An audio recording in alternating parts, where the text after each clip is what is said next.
Hi, everybody, and thanks for joining us on Ask Us Anything. Yeah, it's Sunday night, 7 p.m. Eastern Time.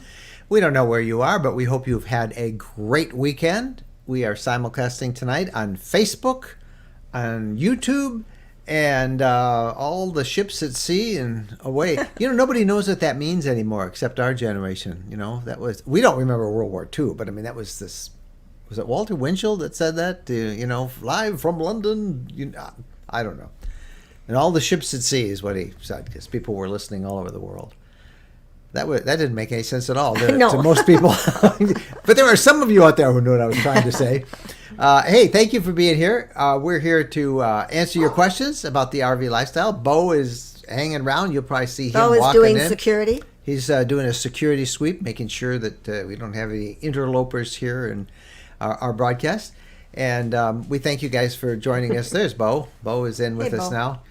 And he knows we're talking to people, and he never can figure out quite who it is. Yeah, but he doesn't want to be rude. He doesn't want to be rude, so he's always coming in to say hello. So we have a couple of announcements. First announcement is for those of you who wanted to join. This is for those of you who are members and supporters of the RV Lifestyle. And, you can find out that at rvlifestyle.com/members. But, we're having our first supporters-only meetup. It's a gathering, really, and we're doing it on the Mississippi, our meetup on the Mississippi. It's, I have October 18th through the 21st. And we now have one opening, because what happened is we filled that up right away. They were like, we have 30 spots we reserved, so about 60 people, which is what we like to keep the group at, right? Because it gets too complicated with more than 50, 60 people, right? Yeah, I learned my lesson. Yeah, we want to get to know every one of you there. So, but this is just for members and supporters, because we haven't opened it up to everybody. We're hoping to do a couple of gatherings where we can open up to everybody, and that will be hundreds. But we have, what happens is people cancel. They made their plans, they booked them, and we said, please don't book unless you're sure you're going to be there, because it creates all sorts of headaches for us. Well, life happens. Yeah, life happens. We understand. But one of those headaches is we now have to say, hey, we've got one more open spot. Not a headache, it's an opportunity. Okay. One more opportunity is for you to sign up, and you can find out. You got to be a member or a supporter. For those of you who are already a part of that community, there's one more opening, and first come, first serve. You can tell I'm not in charge of the details of this. Yes. Yep. Yeah. Well, it's not that hard, but anyway. One more opening. We'd love to get you. And the second is, we've been running these sweepstakes where we have various things that we can give away that are related to the RV lifestyle. We do these things for every 2 weeks. And the second one, this month's ended, or the July one ended at midnight tonight.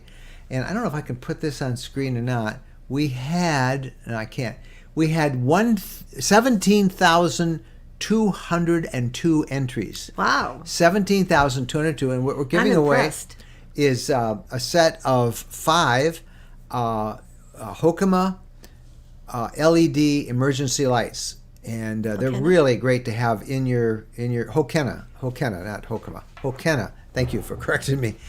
And we have 5 winners that we want to announce tonight. And these are the 5 that were drawn at random from those 17,000 entries. And they are... We have Thelma from Baytown, Texas. Hey, Thelma. Woo-hoo. Janice from Shelbyville, Indiana. Yay, Janice. Gary from Jonesburg, Tennessee. Jennifer from San Bernardino, California. Yay, Jennifer. And Linda from Allentown, New Jersey. So congratulations. That's Linda Ward, who's one of our regulars every night. So Linda, you won out of 17,202 entries. Now, we'll have a new sweepstakes that we're going to announce next week, and this one is a great one. It's a really valuable one that we'll be announcing, especially for those of you who have pets. So come back next Sunday night. We'll announce that. And then the following one from that, we've got another really valuable one. So we've got some great sweepstake gifts that we're giving away, and we can't wait to do it. Right now, let's bring on Phyllis Kerr. Phyllis helps moderate everything that's happening tonight. And Phyllis, how are you tonight? I'm doing great, but I have to tell you, those YouTube and Facebook people, they need to start putting their questions in the chat because right now there's only 2. So there, it's going to be... Well, that means we get an easy night off, right? If they don't ask questions, we can go off. We can be done. We might have to do a lightning round and just throw out topics and see what you think about them. But maybe we'll do that too. You put it up, we'll answer them. But if we don't get questions, we can sign off early. That's the easy part, right? Yeah. Well, I just think people just don't. Maybe you've answered all their questions. I don't know. Are there any other questions left to be answered? That's the question. If not, that's great. We got things to do. Yeah. So anyway, if you have a question, type the word question in all caps and then type your question. And then don't worry about if it takes a while to get to your question, because if Facebook sends in a few and YouTube sends in a few, it might be a while before we get to them. And, seriously, any question about the RV lifestyle is game, so you can put it in there. And we will put it up on screen and have Mike and Jennifer answer it. Yeah, and that will be really fun. So, okay. Well, thank you, Phyllis. We'll check in with you later on, make sure all's well, and we'll keep everything going. And we're pretty excited about all of this stuff that's happening. And particularly, we want to thank Hokena for giving away those LED emergency kits. Every RVer should have one of those. And we've got a story on it and links on the rvlifestyle.com if you don't know what we're talking about. But it's good to have. Always be safe. Okay, let's go to your comments and questions. Linda Ward, who was one of our winners, you get to read her question. Okay, hello from Robbinsville, New Jersey. I just received your new book on boondocking. Unfortunately, I haven't been able to read it because my husband has taken it to read first. This is the book. Our Mike and Jennifer's Complete Guide to Boondocking. And I'm glad. I hope you really enjoy it, Linda. And tell your husband, read it. It's a fairly quick read. And it's the kind of thing that, you can kind of keep with you, and you can underline stuff, and you can find things, that we talk about, and pictures. And this is our first printed one of our guides. We have an ebook on it, but this is the first printed version of it. And we've really had fun doing that. We hope to do more of those in the future. So thank you, Linda, for that comment. And tell your husband to read it fast. James Harris. We just got our VIN number for our Unity FX that is in production, and we will get the coach in September. Do you still recommend RIS to find? RIS. To find an RV insurance company, or is there someone better? No, RIS is Recreation Insurance Specialties, and we have been recommending them for a couple of years. How do I say this without offending every dealer that is out there listening? But I'm just going to say it like it is. And you sales folks for dealerships, this is the way it works. You dealers, you sales guys get a kickback from every insurance company that recommends that you sell. So when people go to buy and they say, can I get some insurance? You say, hey, go with this company. And most people will just sign it. But that's not necessarily the best rate. So what RIS does is it will let you get a free quote. Just go to I think it's rvlifestyle.com/RIS. They're listed on our partners page right there on your screen, right down there. And just go there and you'll see insurance. And it's free, and you just tell them what you have, and you get a free quote on the best prices for insurance for your RV. Now, that is really good news that, James, that you got your VIN number, because that means that RV has now been assigned a VIN number, vehicle identification number, and it is entering the production process, and it will be done. It's on the line. September is not that far off. Yeah, you're a month away. Isn't that awesome? We can't wait to see the pictures and hear about it, because we've kind of been on this journey with you. I know when you ordered it, and it's been a long time. So congratulations. But yes, check out RIS. We just like we recommend wholesale warranties, because the other thing dealerships do is they try and sell you extra warranties. And we do believe in extended warranties on RVs. They're a good deal. But like insurance, you want to get a number of different quotes, and the company we recommend that you check with is wholesalewarranties.com, and there's a link on our partners page as well for them. So when you go to sign, you just want your RV, and then they say, oh, do you want insurance? Yeah, I did.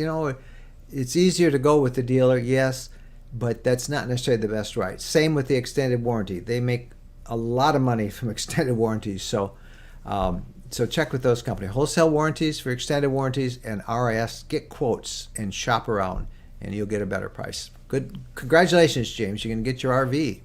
Jim Caps. Do the RV have cameras to see if you're hauling a car? Can you see?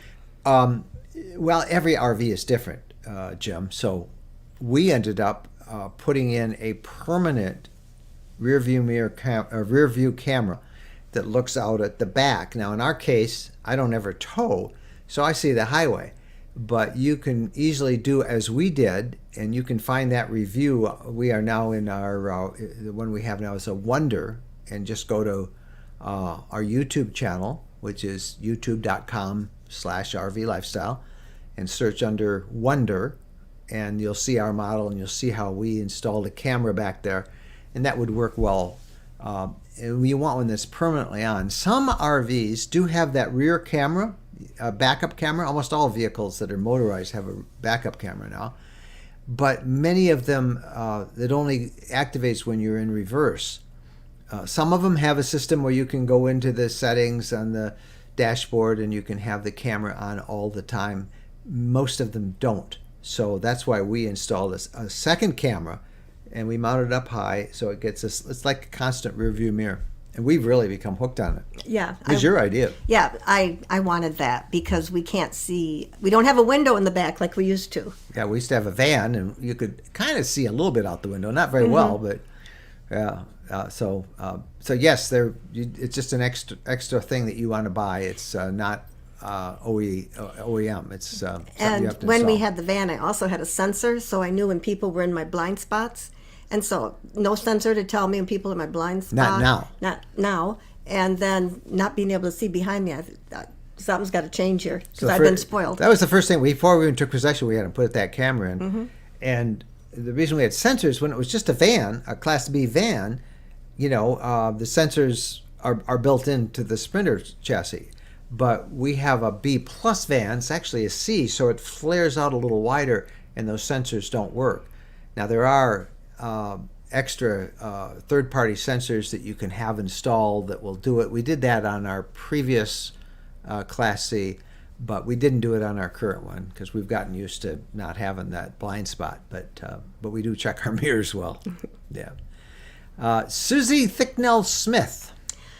Good evening from Granville. We're selling our home of 39 years and moving into our Fleetwood Bounder. Wow. 39 years. I would bet, Susie, you have a lot of stuff that you have to throw out or sell or give away. We've been talking about not moving full-time into our van, but we've been talking about moving, and we've been in our house for how long? We're working on 28 years, almost 28 years. And just the thought, what do I do with all of my books back there? I mean, packing up everything. It's not worth it. Well, but you get a lot of things to test. I do. And so it's very easy to have all these things that start piling up. Speaking of which, we're going to bring a bunch of those things that I get to test out. And at our gathering on the Mississippi, we're going to give away a lot of cool stuff that we've had. I mean, really valuable stuff that we're going to give away. So those of you who are going to that, leave a little extra room because we've got a lot of stuff we're going to give away. Susie, congratulations. I will be delighted to hear how it all works out. Obviously, you have given a lot of thought to it, and the Bounder's a great unit. Fleetwood's a great manufacturer. I think that's from the Rev Group that makes Fleetwood, and I can't wait to hear of your adventures as you go out there. It sounds great fun. Tom Major. When you hook up the city water connection, does that filter your freshwater tank or just pressurize the water system, and the freshwater tank is filled via gravity? No. Well, it depends. Every RV is a little different, but normally on most RVs, when you hook up the city water, there is also in that little utility area wherever you hook it up, there's also usually a valve or a switch that you turn that will then immediately put that water into your freshwater tank. And so in our case, when we put up the water, if I want to fill up my fresh water, I will just go up and turn that valve, and you'll hear it, go through. I never fill it all the way unless I'm not going anywhere, because I don't want to carry all that extra weight as I'm driving down the road. So I'll fill it halfway, maybe, or quarter of the way, just enough so that between there and my first stop, where I can fill it up with water if we're going to stay someplace for a long time, I have enough to use on the road. But yes, in some of the B vans, you do have to go use the gravity fill instead of the city water connection. But most of the other RVs and stuff, trailers, they have a little valve that you turn, and it will just take that water that's in there, and it will then put it in the freshwater tank, and then you turn that off, and then you have on-demand water from the city water connection. Did that make sense? You lost me. I went into the box. Okay. What box did the you? The nothing box. The nothing. You were kind of going on and on and on. Okay. Sorry. Just kick me underneath the table like that, and I guess I'll I shouldn't shut be up. honest. I should have said, yes, I was listening, and I think you covered it. Fantastic. I'm the only one that's allowed to go into the nothing box. The nothing box is, I don't know, it's a little joke between us, but sometimes she'll say, what are you thinking about? And I'll go, nothing. And I'm perfectly happy. And she said, how can you not be thinking about nothing? How can you be, How can you be thinking about nothing? about something? Yeah. Babu Creighton. How difficult is it to travel with a dog in a Class B? Depends on how big the dog is. And a Class C. I think it's becoming increasingly difficult for us. Not that our dog, Bo, is any more difficult. It's just that it restricts what you can do. Well, I think because we have other lives, medium, but he's 72 pounds. He doesn't like traveling in the RV. He doesn't like the bumps and He's stuff. very scared. And I don't want to medicate him all the time. No, we're not going to medicate our dog. And he's very hairy. So There's a lot of hair. yeah. But we love him. Oh yeah, we have to go to a family thing in Nashville in 2 weeks. And honest, we want to cancel it because we don't. Our kids we might don't, be listening. Well, then one of them should step up and watch our dog. Well, they're coming with us. Oh well, then I don't know what we're gonna do because we can't bring him. It's a 2-day thing in the Opryland Hotel in Nashville, and we can't bring the dog there. So we have to get him boarded someplace, and I don't want to do Put that. a bonnet on him or something. Put a Pretend he's our bonnet on him, kid. tell me he's an ugly kid. Yeah. I don't know, but Babu, that's a great name, by the way. It is difficult to travel with the dog because in our case we work. We don't just travel just to have a good time. We have a good time and work as we're having a good time. So we're always shooting videos. Oftentimes we both have a camera in our hands, and then we have to think about the dog all the time. So we're not allowed to bring our e-bikes as many times as we'd like because we can't go off on a long bike ride. What do we do with the dog?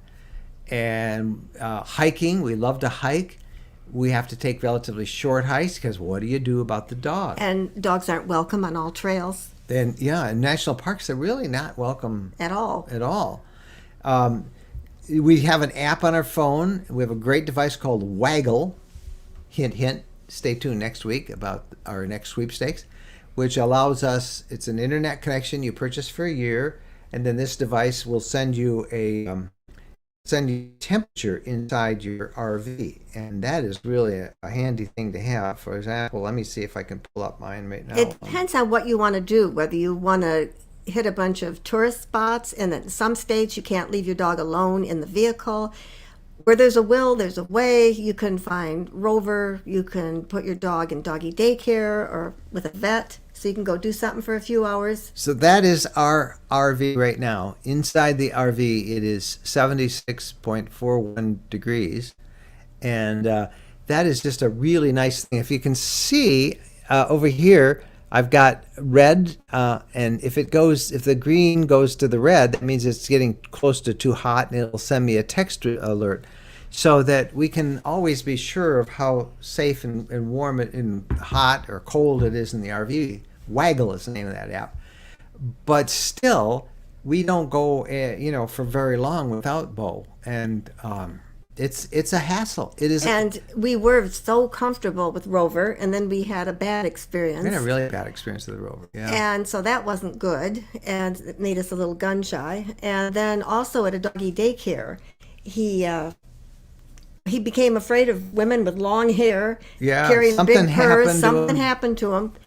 Elk hounds are very sensitive. He might be a big boy, 72 pounds. He's a big baby, and But he's a big baby. he's our dog, and little dogs are obviously easier to travel with. And then if you are not real active, then it's probably a lot easier. But Right. if you like to go for long hikes, if you like to explore, if you like to eat out, all things that we like to do, you always have to consider the dog.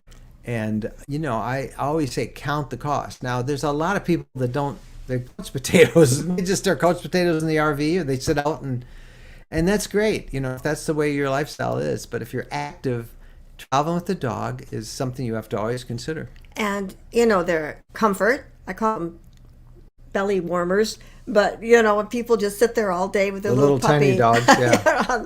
on them. Belly But it's warmers. comfort. I never and heard they you say pet that. them and love them, and that's good. It's supposed to lower your blood pressure, It petting does. the dog. But if you want to go explore and stuff, you can't do nearly as much as you'd like with the dog. With everything in life, there's a good and there's a bad. Rosalie Sperduti. I start my nomadic life next month. Just my dog and I. How do I overcome my fear of staying in BLM land alone or places that aren't around others? You've got your dog. Your dog's your companion. Your dog will. What is your fear? Bark. Is it that other people are going to harass you? Because if you're on BLM, usually you're alone. You don't have to worry. If your rig breaks down, Yeah. there's special phones you can get so that you never have to worry about Satellite being phone. out of range to call for help. And if you see people that you don't like the looks of, you move. You don't put a bunch of stuff on the driver's seat so that if you need to leave, you can just get in that driver's seat and go. You will soon find out, Rosalie, with some experience. And our recommendation is, since you're just starting it, go to campgrounds where you're around people, and then try maybe some primitive campgrounds that are still designated campgrounds, but there's other people, maybe not quite as close to you, not 10 feet as most campgrounds are, but maybe a little farther. But the more you go out 2 or 3 times in your RV, and you're going to be very comfortable with it, and you'll eventually realize all the little things, what can go wrong, what's the worst thing that can happen, and usually it's not that at all. It's never anything that you worry about. And I don't care whether you're in a big city or a little town, but I think a lot in big cities, when you go to the parking lot, you're vulnerable. There's a lot of things that you're vulnerable to. If your tire breaks down in a bad part of, if your tire gets flat in a bad part of town, there's just kind of risk with living. And, get out there. But use your common sense. I think I don't remember who it was. I think it was Camp Skunk that told me years ago about, that was the big question. What about security when you're out all boondocking? Well, criminals go where the action is, where all the easy stuff to get is, and that's in the cities and around a lot of other people. We have, in 10 years, 10 plus years now, we're working on 11 years, we have never had an incident that caused us concern, ever. And we do most of our favorite camping is boondocking, right? What? Well, so are we due? Well, we got broken into once, but Yeah. so did about 4 other cars in a parking lot, and it was in a shopping center, a nice upscale shopping. But those things happen. So you know? say guarded by python or Yeah. water moccasin. And we or had our something? dog in the car actually at the time. He didn't bark. He was didn't not a bark. barker. And we had him because I have cameras and everything that and we could actually hear the guys who broke in stealing stuff.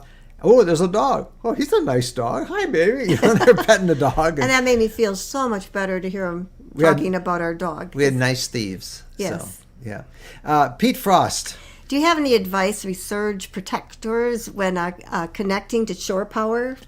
Depends on what RV you have. Higher end RVs have built-in surge protectors, so you don't have to worry about that. I'm a big believer in having an electric monitoring system, a little box that you put in at the pedestal, and then you connect your shore power to it. And that box checks the polarity. It was so funny because we were doing a video showing why you should have this built-in surge protector and the electric monitoring system. And we were demonstrating it, and I said, well, I went to plug it in to the pedestal at the park we were staying in, and it was reverse polarity. And that's not something you want, but it warned me on it, And sometimes in a RV park, a lightning strike will cause a brownout, which will reduce power. And this surge protector would just cut off, and you wouldn't have your appliances damaged by a brownout.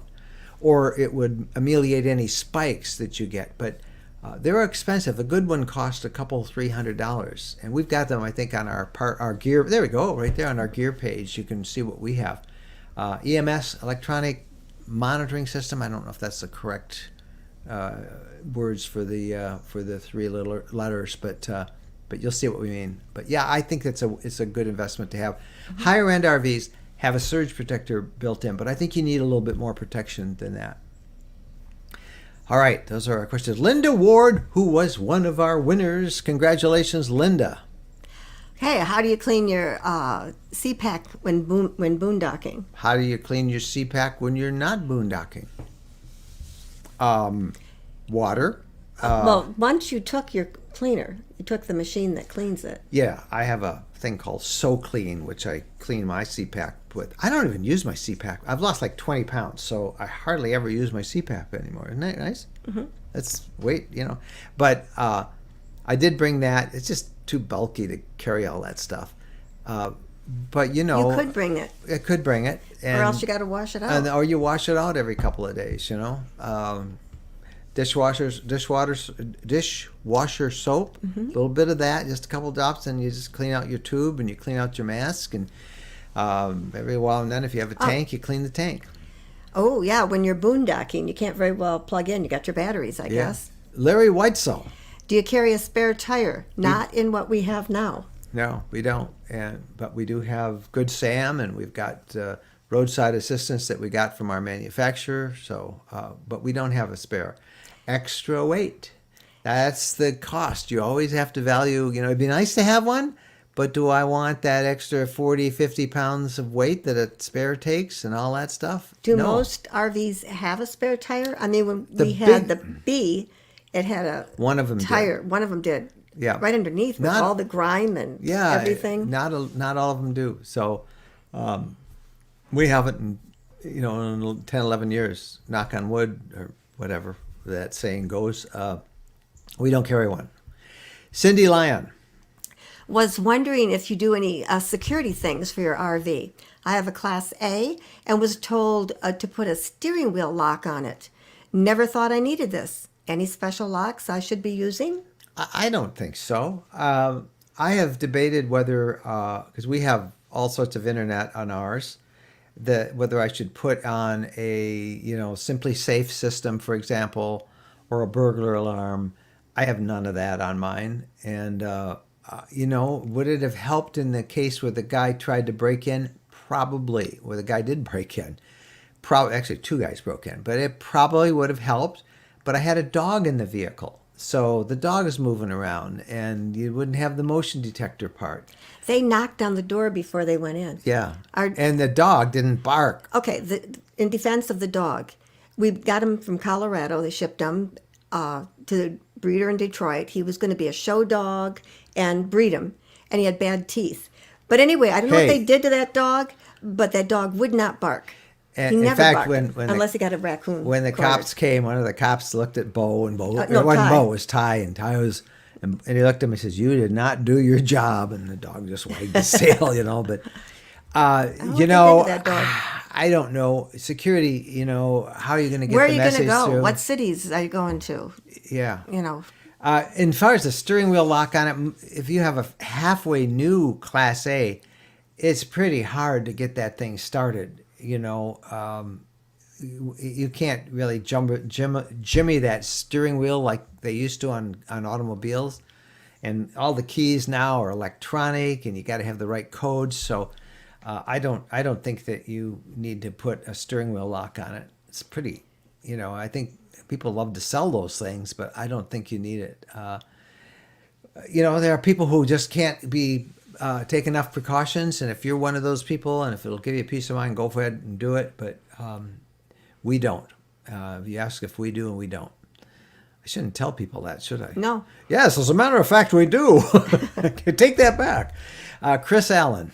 Just wanting to say hello, and thank you for sharing so much. Thank you for watching. Chris, forgive us, because I think we share too much, or at least I share too much. So you're supposed to, the new plan was you're supposed to hit me. Carlucci C. Are you aware of the 2022 LTV Wonder rear twin bed model feature updates? No, not all Why of them. not? I've heard of a couple of things. Are And there going to be seatbelts? yes, yes, there are. At least I think so. I think there can be 2 more seat belts. I wonder if they're going to bring back that little slide out. I don't know. I wish they had that. It's almost new RV time. We see all these things. They're coming out, but those aren't going to show up for 3 years right now if you order them. So, but yeah, they're bringing those back. And what else have I heard that they're doing? I can't remember. Little ups and little things that we already have. They're thinking. I don't think in 2022 they're thinking about adding automatic levelers. I don't think they're quite finished testing them. And we've been sort of testing ours for a year and a half now, and we love them. They're great, but I don't think those will be offered from the factory in 2022. Now, I just wonder if that's where they're going to make it so there'll be a little bed with those two. Oh yeah, they're going to make a chairs little that bed face that you each can other. use. Those 2 chairs, I think. We're I not think. 100%. I've heard something about it, but I'm sure they'll have announcements when they can actually start building 2022s again. Linda Barcume. We're going out west next fall to hit a few national parks. What is your favorite park and why? What's yours? I always say Yellowstone Why? because it's so unique. There's no place in the world like Yellowstone. I think everybody has to go there and just go, wow, this is awesome. I don't have a good sense of smell, so The sulfur doesn't. the sulfur doesn't really bother me. And then the other end with all the herds of bison and Yeah, the Lamar Valley. yes. I probably would agree with Jen, but then I would also add Glacier National Park. We do like Glacier. Glacier is just so dramatic, with the mountains and the waterfalls and the animals. Yellowstone is huge. Glacier's big, but I can always go find pictures of bear, and I can always get pictures of all the great critters that they have, moose. We have so many good memories at Glacier. Really of both of those parks. Yeah. But right now, these parks are so filled, so crowded. You have to get an entry permit in advance at a specific time to get into them. We're not going to any of them this year. Really, we're not. It's just I don't like crowds, and they're really crowded. The first time we went to Yellowstone, you wanted to bail. You Yeah, did not want to go. this was like 10 years ago. There were so many people. Because we were like ants, all carved. I've seen, and we put the pictures on our podcast all the time of how crowded it is. I'll tell you, one of my other favorite parks that doesn't get a lot of attention is Theodore Roosevelt National Park. Now everybody's going to go there. It is wonderful. Yeah, don't go there. It's not that good. No, we really like that. It's near a great little town called Medora, North Dakota, and they have a musicale that in an open air amphitheater that is fantastic. An old West style thing. We just enjoy it. I wonder if they're doing it. Fun. I think they're doing it this year. I don't know. They have a dinner ahead of time if you want to. Steak dinner. We've got a video on the RV Lifestyle channel about that. But we really like that. We've always been able to get into the campground there. Most national park campgrounds are boondocking only. They're very old campgrounds. They don't have the infrastructure. Yellowstone has 2 that you can get hookups to, but the rest are all boondocking, which is fine with us. Theodore Roosevelt, it's the Cottonwood campground, I think, there, and we just love that. And again at Yellowstone, we didn't have a dog with us. Once we did. Yeah. But oh my gosh, it would have been awful because bison are walking past, through the campground and everything. yeah. So Yeah. We love our dog, and we talk about Bo, and Bo makes his appearance just like he did at the beginning of this live video. He makes his appearance in every one of our videos, and obviously we love our dog, but it would be so much easier to do what we do and what we would like to do without a dog. So, E-Bar 2010. How did you settle on a Class B? Did you look at other sizes? Well, we're in a C now. Technically it's a Class C, so it's a little bigger. How did we first settle on a Class B 10 years ago? Well, you saw one and you fell in love with it. I did. That's right. It was You a van, saw one in camper a van. parking lot and you fell absolutely in love with it. And then you spent about 2 years taking me to the RV dealers saying, have me sit in it. And I told you, no, it's too small. Did you realize we could have been doing this Yeah, we could 12 have been years doing instead it of 10 2 if you would have years just sooner. come along Yeah. for the ride? I said, a huge dog, well, 70-pound dog, and the two of us, there wasn't room, obviously. And then finally, I said, 1 year. I give you 1 year. We'll get a used one, and we'll use it for 1 year. Yeah. So anyway, that's how we settled on it. And then we went to a C because we wanted something a little bit bigger. We were doing more and more time out on the road. We do this live thing. We now do our podcast every Wednesday, and we produce a video for Saturday almost every week. So we're doing a lot more work on the road, and in a B, it's just a little too crowded. And we also wanted dedicated beds, and that's why we got the C. The B, I said to him, I won't drive an A, but I will drive a B. And we got the B because it was smaller for parking and parking lots and just driving around in cities and everything. And to me, it didn't look like an RV. Yeah, it does. So I like the B, and then it kept getting longer and longer. I Bs, got the extended. and then we went to B, the C. and now it's just Now it under. would be hard. 20, yeah, it'd be very hard to go back to. Just a little bit extra. I'm so. still waiting for you to get an A. Okay. Yeah, nobody's offering that yet. Chris Simpson. Chris. We are wanting to tow a vehicle and don't really know very much about doing so. We own a Chevy Colorado and would like to use it. Please let us know if you think it is possible. I don't know what you'd tow it with, but there are a number of websites. Just look for vehicles that can be flat towed or that can be towed all four wheels down, and you can find it. Okay. There you go. 2016 Winnebago Sprinter Era. Yeah, you can tow. I don't know if you can tow the Colorado. So you want to. Usually there's weight limits.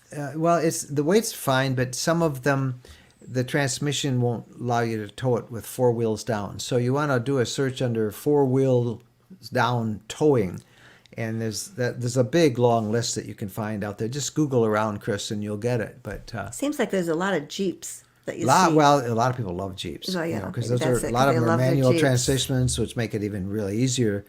But you basically have a little switch and you disengage the transmission, or you put it in neutral. And we've never towed, so but that only vehicle towed a you trailer. have would do fine. It would do fine. You've got a big Sprinter, and I think that can tow 5,000 pounds. The question is the Colorado will it let you tow it four wheels down? If not, you can get a little trailer and you can tow it two wheels, or you can flat tow it on a trailer. There's lots of options. So, but do some searching around and you'll find it. Wonder Bike. We own a 2020 Wonder rear twin bed that we need to sell. Do you recommend RV Trader? Yeah. That's probably the best place to sell one right now.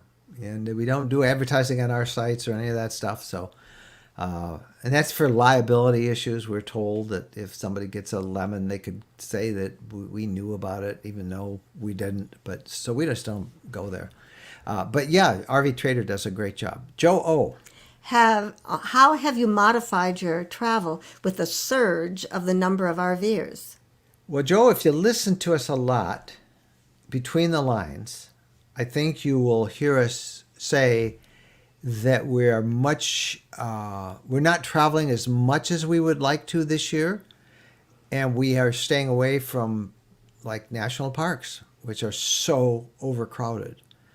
This surge will pass. It will. But right now, it's just unpleasant out there so much of the time. I tried. Our wedding anniversary is coming up in just a few days, and we said, well, where are we going to go for it? And I tried for an hour and a half yesterday to find something within a couple 100 miles where we wanted to go, and could still do a story too, because we have a couple of stories we want to do, but we need to, we like to explore. Okay, but now nothing. If you're organized and you book in January, fine. He just wasn't sure it was going to last another year. Or maybe. Yeah, caught me on that one. But you modify your travel plans by using folks like Harvest Host and places like that, and we'll have a video showing you how we do it by using Harvest Host when you can't get into a campground. And we actually found 3 great sites, better than the campgrounds we tried to get into, and they were Harvest Host sites. And that'll come out next Wednesday. So take a look at how much fun we had with that. So you do things like Harvest Host. I'll tell you, one of the things that we did, I should put that link up for our maps. We announced this last week. Remember that, everybody? We're here. We announced this new map system that we have right there. There it is. We'll leave that scrolling for the rest of it. It has taken off. I think 700 of you have joined, and we have these awesome places where we all share our favorite places to camp. Some of them are off the beaten path. Some are Harvest Host. Some are boondocking locations. Some are campgrounds I've never heard about. And it is such a neat system. And it's free. It's absolutely free. Just go on and you get a little app, and you can do it on your phone. You can do it when you're out on the road. You can share it. And it has been so much fun to use that. And you can find spots through there. We also use one of our sponsors for the podcast, a service called campgroundviews.com.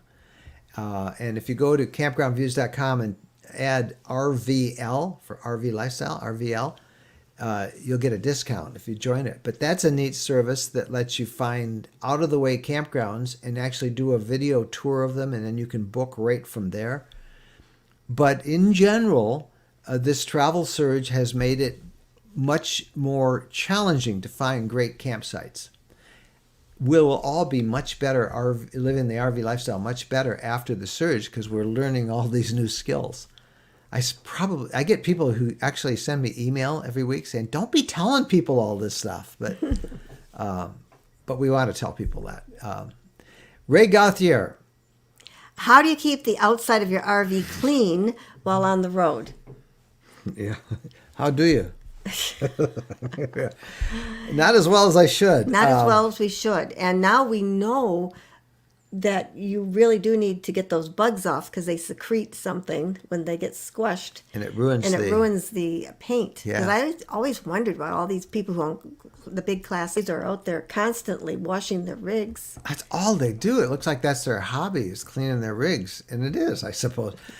Yeah, we don't, when we're on the road, we're kind of busy doing stuff. I don't have an hour a day to go polish up the RV. I should do more of it. Said we just sell them every 2 years and get a new one. That makes it sound like we've got a lot of money. It's not it at all. It's just that you sell them, and it works out pretty good. I used to like to wash cars, but I'm not moving as fast as I used to. We always had a clean car. That's on my list to do a better job of Ray. So I'm not the guy to ask. We've got some products. We just did one on a bug remover. I forget the name of it. But Made in Florida. Made in Florida. We gave some away as one of our sweepstakes, and that really does a nice job with getting the bugs off. But Teresa Rolston. With a wonder, have you had problems with electricity shutting off? This seems to happen in full campsites, that we don't get 120, 30 amp service when it drops to 111 at the pole. That's not the problem of your RV. That's the problem of the campground. No, we have never had that problem at all. The only time we'll have electricity shut off is if we are drawing too much electricity. If we're trying to run the microwave and the air conditioner at the same time, that's going to trip a circuit and it's not going to work. We just installed this week, and I'm going to be doing a video on this in a couple of weeks, but we just installed something called Soft Start, which allows us now to run the air conditioner on less power than we normally did. Soft Start, when you first start up an air conditioner, has a big power spike. You know, the fan comes on, the compressor comes on, and soft start ameliorates that, brings it down, so we can actually plug it. We can be moose shocking and plug into a 20 amp household supply and run our air conditioner on it. And I just did a whole thing on installing that. How we like to do mooch stocking. That's something else we're doing more of this year because of the surge in campgrounds. And Soft Start has helped us with that. But if the power is dropping to 111 at the pole, that's not because of the RV. That's because of the electricity and the capacity of the campground. It's usually old wiring. So it's not necessarily your wonder that's causing that. Dan Mitchell. You've been everywhere. Where is your top place for your bucket list to visit in the future? Good question.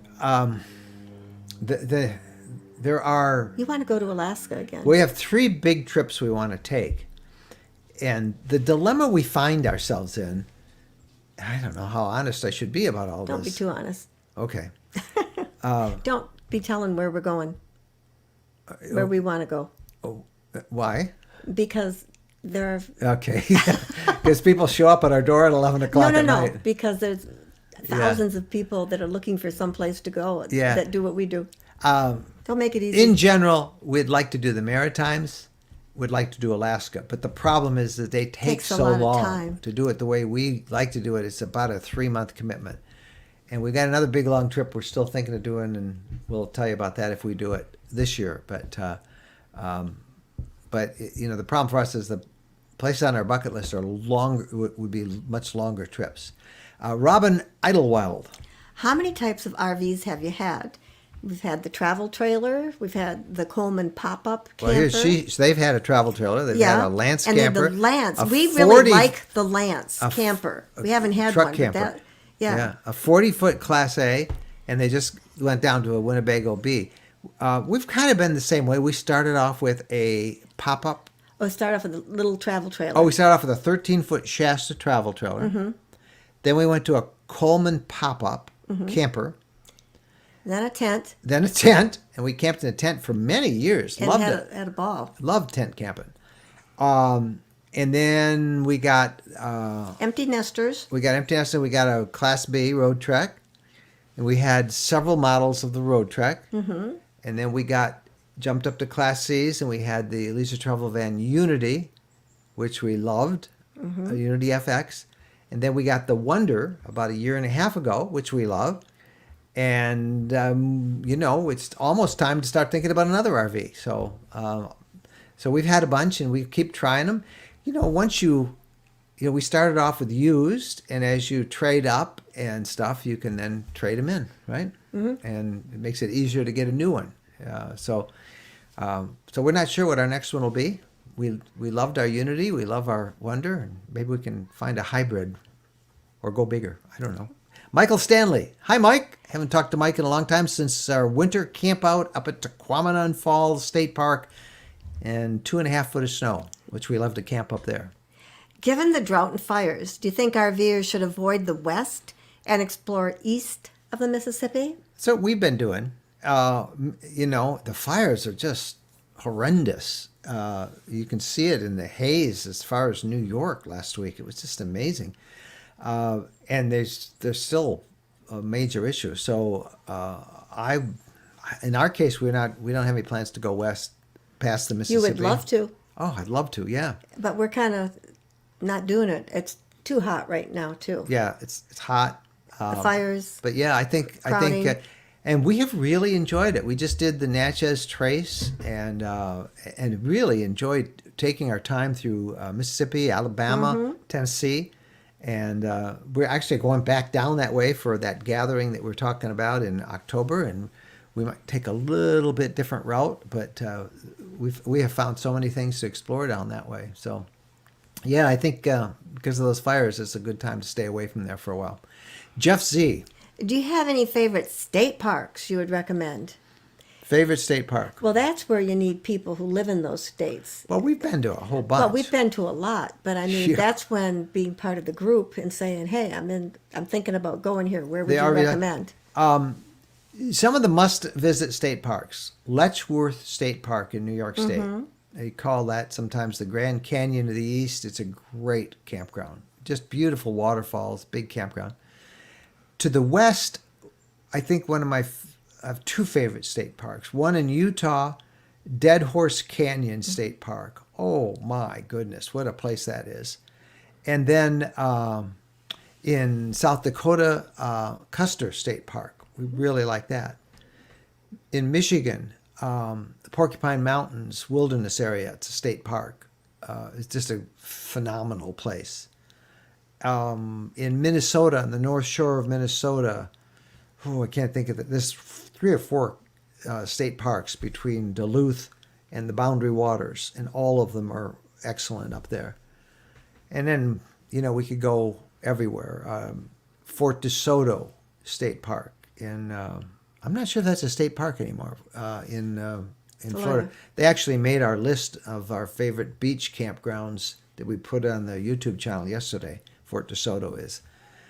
So there's a whole bunch of them that are out there. If you look on rvlifestyle.com, we've got, Jeff, a number of places that just search state parks, and you'll see a number of them mentioned. Harma Nyhoff. Question, you recommended tire pressure measuring systems. I do. Yes. I do. TPMS, tire, and then I think you can find them on our gear page. I hope we put the new ones. We have the one I recommend is the Tire Minder. I believe it's 6, and that's for a vehicle with 6 wheels, which is in our case would be the 4 in the back, the dualies, and the 2 in the front. And they're little sensors you put on the valve stems, and it wirelessly transmits pressure readings and sometimes temperature to a device inside the RV that you can monitor. The RV we have has a built-in TPMS system, and it's really handy. I have gotten in the habit now of checking that every time before we go on a trip. Usually then every morning as I set out, I usually check it, sometimes even in the afternoon, just to see how driving it hard in the heat, because air expands in the heat. So I do recommend everybody should have one of those. I also recommend you have a air pressure system too, that you can put pressure in on the road from. Put air in. Yeah. I got a cough. Look at this. My wife is so prepared. That's Now, if I actually were her prepared, water. I'd give you a glass of water over there. Jolene Bearden, it's another great. Yep, this is a great solution. Do you know that Boondockers Welcome is also a great way to stay at wonderful family homes? I think they have joined now with Harvest Host. I love both Harvest Host and BW. They have joined. Harvest Host bought them earlier this year. We know both the folks who founded Boondockers Welcome, and of course Joel Holland and his crew at Harvest Host. And they are together. Now they're treating them as separately. Pretty soon you'll be able to buy one membership for both. You can find them both on our partners page. Boondockers Welcome is sometimes it's people's backyards or driveways, and sometimes it's the back 40. And some of them, I think the last time I interviewed Joel, he said 70% of Boondockers Welcomes have electrical hookups, which is great in the summer, so you can run your air conditioning. But you can find both of them listed right there on rvlifestyle.com partners. Is it getting about Yeah, it is. kind of It getting is. the magic hour? It is almost the magic hour. Let's see if we can do 2 more questions, and then we'll wrap her up. High Desert Rob. What time of the year did you travel the coast of Alabama, Mississippi, Louisiana, and Florida? Our lifelong Californians, and don't do heat and humidity together. I want to make that trip to the Natchez Trace like you did. We did the Natchez Trace in April, May, and it was great. And by the time when we started, it was pretty warm and humid in Mississippi, and then as we went north, it was we were kind of like bringing spring with us. The time that I would recommend is October. October is just a great month along the Gulf Shore and the Natchez Trace. So if you could figure out October, I think you'd be really happy. We will be traveling down that way for our gathering in Natchez, Mississippi, October 18th through the 21st. Melanie Carlisle, you get the honors of being the last question tonight. Will you be at the Tampa RV Show next year? We haven't decided yet. I'll help you out with that one. Okay. Well, we're thinking about courtside, which would make it hard to go to both. We are planning to go to Hershey, at least as of now, in next month in Hershey, Pennsylvania. And we always go to Tampa. We always used to do a winter camp out. So we're trying to figure out, it's too crazy to go to both Tampa, do our winter camp out, and we can't do courtside. So we can't do it all. So we got to figure it all out. But for sure, we're going to be at Hershey. All right, that is it for tonight. I can't believe how fast this went. Let me take off our scroll there on the screen about the map, but please enter that map if you haven't already joined it, rvlifestyle.com/map. Phyllis, we're going to have a new sweepstakes next week. Yes, it's very exciting. I'm excited, and the hints you gave were pretty good. People probably already figured it out. Yeah, well, I think I made it pretty obvious. Those that were paying attention? Yeah. And they weren't in the box? That they weren't in the box, in the nothing box, as Jennifer. Have you ever been in the nothing box, Phyllis? All the time. I know it well. Yeah, that's my favorite box, yeah. I just want to point out two things. There's that, real quick. Shirley, thank you for $4.99 super chat. Oh, that is awesome. Thank you, Shirley Benoit. Shirley, I saw a question. Shirley wanted to know how to join. I thought I saw her on there. She wanted to know how to join the members group. She got in. And then the other thing I wanted to pull up, and of course it's like 4,000 questions ago, and I'm trying to find it, because those people who didn't win, who were very interested in the giveaway that we just did, you can get some discount with it, and I'm trying to find it right here. Are they somewhere. on our partners page? No, actually, but he did put a comment, Ben put a comment in the feed tonight to tell everybody about it. So scroll through the everybody feed, scroll through the feed and find it then. Yeah, it's a great thing. And thank you, Shirley, very much for that $4.99 super chat. Those are always fun. Hey, Shirley offered to watch Bo before. We've met Shirley on the road. Shirley, can you get him and pick him up in Nashville? For 2 nights? Terrible. No. She would. I think she would. She's a really sweetheart. I think we saw Shirley last time at Hershey. It was either Hershey or Tampa. That's why we like to go to those RV shows now. To see everybody. And we've seen you. So I have had 2 emails in the last week, Phyllis, asking when is Phyllis getting an RV? She talks about it now for like 3 years in a row. It's so embarrassing. I have to. It's just I just think that what people are selling things for right now is just extremely overpriced. And Should we start a GoFund page to get Phyllis an RV? No, don't do that. But I'm sort of like mad at everybody who's trying to make big bucks off of things now. And so there are people who are really getting ridiculous. I'll get over it eventually. Yep. Phyllis, thank you so much for being with us, and we'll see you during the week. And to all the rest of you who logged on tonight and sent us a question or a comment or just spent part of your Sunday night, it's really fun being with you all. Mm-hmm. So we start traveling not next week, the week after, and we'll be on the road for quite a while. So we'll have some fun. We'll have some fun. All right. I don't know what else to say except join the maps, offer your favorite sites. The map thing is, our goal for the map is to make it kind of like a real resource for people to look at a map and be able to find all these sites. And when you're putting in your favorite places, you can put your own photos in. Usually the app that we have will grab photos from Google Maps and put them in. But share a little review about what you liked about the site, if you know favorite site numbers, if you have a favorite road stop for food, or just share it, because it's such a great resource when we sort of crowdsource. Think of it as a journal. And we've had so much fun. rvlifestyle.com/maps. I hope to see many of you out there. Road Trip Buddy, he's a regular, saying hi. And he'd like me to pick him up. And I was over there. I was honking the other day and you never came out. So I don't know what happened. We'll try it next week. Thank you for the super chat as well. To all of you, be careful out there. Happy trails.